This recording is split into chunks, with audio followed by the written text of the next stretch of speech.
The first speaker is Andrew Feinstein.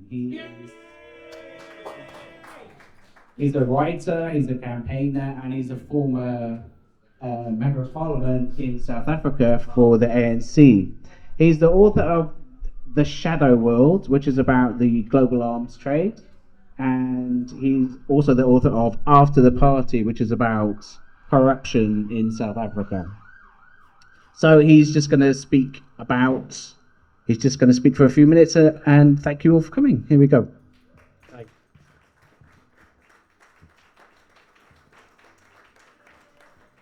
Thank you very much. And it's wonderful to see so many comrades here, many of whom are not only part of the subject matter of Asa's book, but have suffered an enormous amount around this issue. And I've just driven down from Liverpool, where I was doing a Stop the War meeting last night.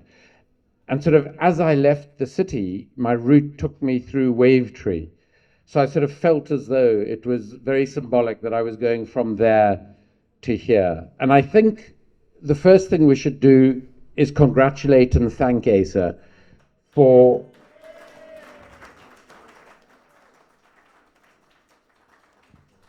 a truly remarkable book. And, you know, Edward Said said, he described the phenomenon of power repeating untruths until they have the force of truth. And what Asa's book does is it pushes back against that manufactured truth. When we think about what is happening in the occupied Palestinian territories, what has obviously been happening for decades, but what has been happening this year in particular, and also in the context of what has been happening in Ukraine and the sort of response to what has been happening in Ukraine, we've seen well over 200 murders, cold-blooded murders. And when I get up in the morning and I see online what has happened the night before in the occupied territories, I can't help but think back to Sharple, to Soweto, to Boyapatam, to brutal, cold-blooded, racist murders. Now, can you imagine if the world's political leaders had remained silent in the aftermath of Sharpeville, Soweto, and Boyapatam? Because that is what is happening today. There is not just silence, but there is an attempt to justify and to silence those who are being murdered, who are being oppressed.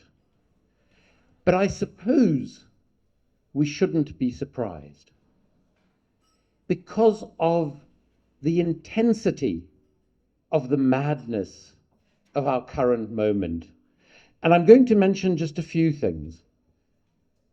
So, according to my own constituency MP, Sir Keir Starmer, who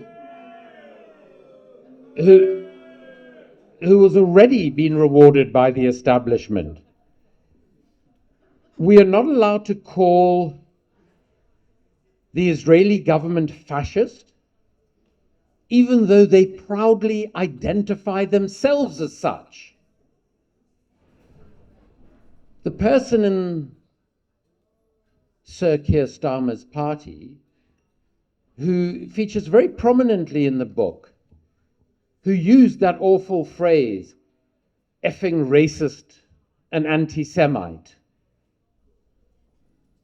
The Guardian wouldn't even publish the story that that same MP who claims to be such a committed anti-racist benefited personally to the tune of millions and millions of pounds from her family company selling apartheid South African iron and steel to, amongst others, General Pinochet in Chile. The Guardian wouldn't even publish that, let alone the Labour Party consider the complaint that was lodged against her. And of course, my own constituency MP is delighted to expel people from his party, particularly Jewish people from his party, in order to combat anti-Semitism. That feels somewhat oxymoronic to me, to the point that I honestly believe that if Nelson Mandela was alive today and a member of Keir Starmer's Labour Party, he would be expelled for his views on Israel and on fighting racism. And while this is all happening, our government here, governments in Germany, the United States, and elsewhere, are trying to make any criticism of Israel illegal. So what do we need to do? What does this book demand that we do? That we speak out ever louder.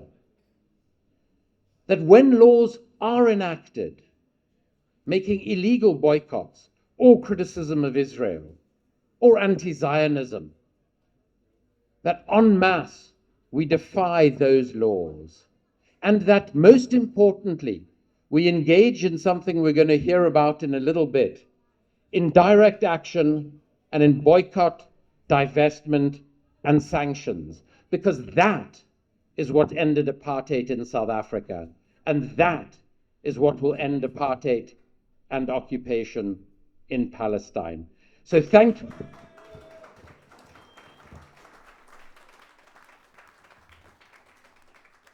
finally, thank you, Asa, for giving us such a detailed, a precise, and an incredibly important corrective to the mendacious mainstream.